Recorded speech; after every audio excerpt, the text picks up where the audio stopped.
Assalamualaikum warahmatullahi wabarakatuh. Selamat siang pemirsa Madu TV di seluruh Indonesia, bahkan di seluruh dunia. Karena Madu TV dapat ditangkap melalui Facebook, dengan YouTube, maupun dengan antena parabola. Pemirsa bahagia sekali pada siang hari ini kami dapat hadir kembali menjumpai Anda dalam acara Bincang Siang Madu TV bersama AA Suprapto. Pemirsa, kami ingin berdialog tentang kegigihan seseorang dalam mencapai cita-citanya. Agar cita-citanya dapat tercapai, maka kegigihan adalah modal utama untuk mencapai cita-cita tersebut. Tema kita pada siang hari ini adalah kegigihan modal mencapai prestasi. Narasumber kami adalah seorang penyanyi TVRI pada era 80-an yang sebelumnya beliau adalah seorang PNS di Kabupaten Nganjuk. Kemudian karena ingin mencapai cita-citanya sebagai seorang pekerja seni dalam hal ini penyanyi, beliau gigih untuk hijrah ke Jakarta. Kami perkenalkan, narasumber kami adalah Bung Edi Guritno. Selamat siang, Bung Edi. Selamat siang, AA. Apa kabar, sehat, Bung Edi? Baik, alhamdulillah. Terima kasih. Kita dapat berdialog pada siang hari ini. Bung Edi, pada siang hari ini kita akan berdialog tentang kegigihan untuk mencapai prestasi, untuk menggapai cita-cita. Saya memiliki catatan bahwa Bung Edi sebelum sebagai penyanyi TVRI di tahun 80-an adalah seorang PNS di Kabupaten Nganjuk. Kita akan berbagi kepada pemirsa seperti apa perjuangan Bung Edi sehingga bisa hijrah ke Jakarta dan meniti karir sebagai penyanyi. Mungkin Bung Edi bisa bercerita dan berbagi kepada pemirsa.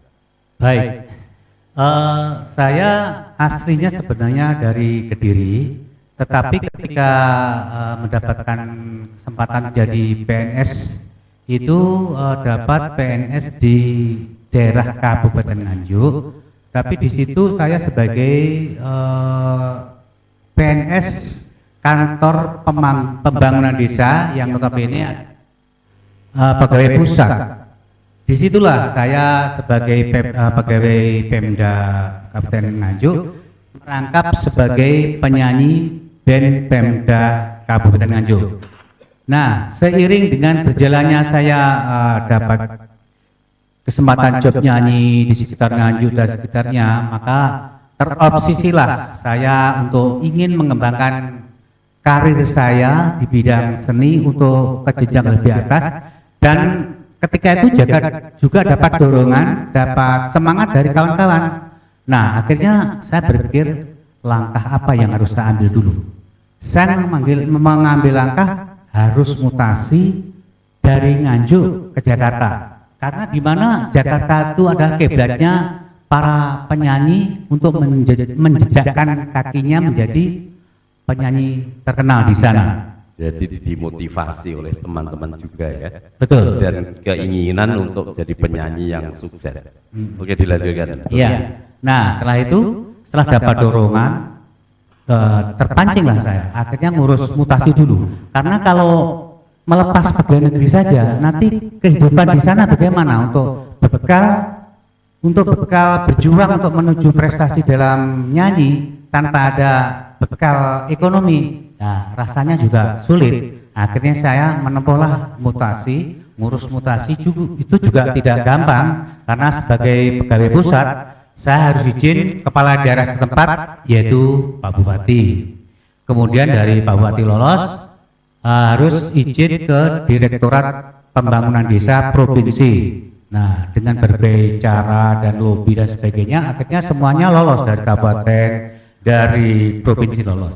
Selanjutnya, saya harus pergi ke Jakarta menemui kabar kepegawaian Dirjen Bangdes Jakarta di Pasar Minggu. Wah, ini ya saya juga ngepel. namanya orang desa ya, orang Udet ya. Luar biasa. Orang Udet tahu Jakarta, wih Jakarta. Kemudian Dirjen Bangdes, Masya Allah, gimana ini ya?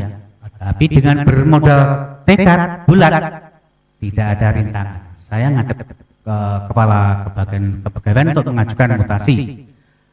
Kepala bagian kepegawaian menyampaikan, Dek, nanti kalau sudah berkasnya sudah kami terima, sudah saya terima, udah nggak usah diurus lagi,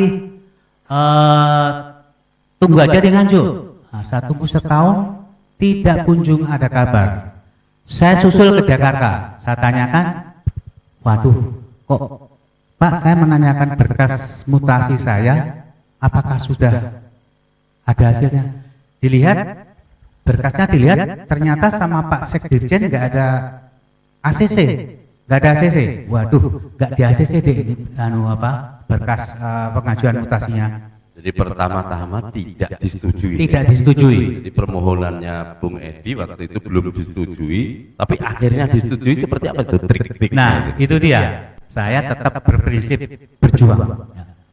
Saya bilang sama Kabak Kepegawaian, Pak, kalau tidak di CC, tidak di ACC oleh Pak Sekdirjen, boleh nggak saya ketemu Pak Sekdirjen? Waduh, nggak bisa, levelnya ya memang saya orang daerah, kemudian masih ya rendah banget lah kalau di level Sekdirjen ya nggak mungkin bisa ketemu, nggak bisa. Terus tanya alamatnya juga tidak diperkenankan. Kalau saya nanya alamatnya, wah nggak bisa deh. Akhirnya nggak, kurang akal. Saya punya kenalan di teman di Departemen Dalam Negeri. Kemudian diantarlah ke Pak Sekdirjen, ke rumahnya beliau di Pancoran. Saya bertekad bulat. Kalaupun menghadap beliau tidak bakalah ditempeleng. Paling apes nggak bisa. Tetapi dengan cara saya menghibah pada beliau, akhirnya saya bilang kepada beliau, kata beliau begini, Dek, ini nggak bisa karena ini yang tempat kaki tinggi saja mau saya drop ke daerah. Wah Pak, kalau saya nggak bisa pindah karena saya sudah terlanjur, ya mungkin saya keluar dari PNS, bukan berarti akan dapat tandingan lebih bagus, tidak. Saya tidur di kolong jembatan pun nggak masalah. Ini pasang strategi memelas ya. Menghibah, memelas ya, luar biasa. Jadi ini sebenarnya peristiwa yang luar biasa. Orang dari kota kecil. Kira-kira itu tahun berapa Pak Edi itu peristiwa itu? Itu tahun 86 awal. Luar biasa, tahun 86 awal sudah berani kita langsung menghadap ke Pak Sekdirjen yang di Jakarta, yang notabene kita dari orang dari kota kecil biasanya pegawai rendah lagi. Pegawai rendah lagi. Jadi kemudian dengan strategi memasang wajah menghibah, akhirnya Pak Sekdirjen luluh. Luluh Itu bahasa Indonesia apa luluh itu? Apa luluh ya? Ya kasihan. Kasihan. Luluh. Dek, kamu apa namanya? Nekat banget. Iya Pak. Ya sudah, nanti besok ke kantor lagi. Terus saya ke kantor diambil berkasnya lagi udah ACC.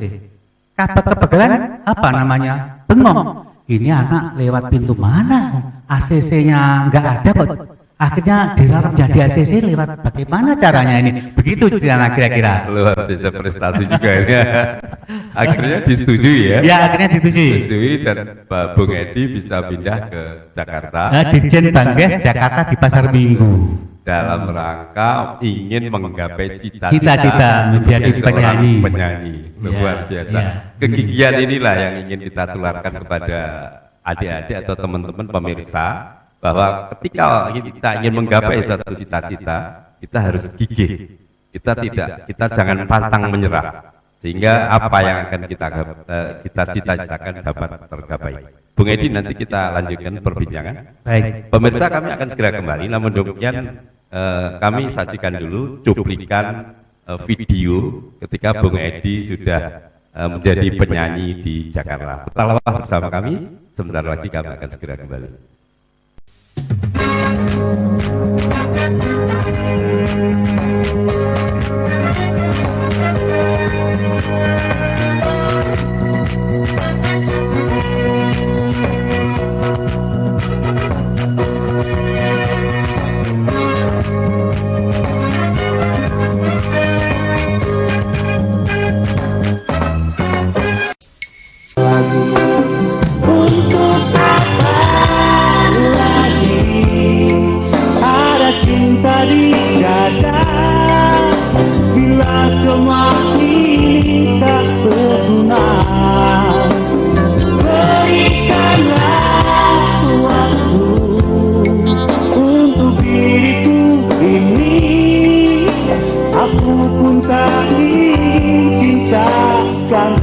berbagi.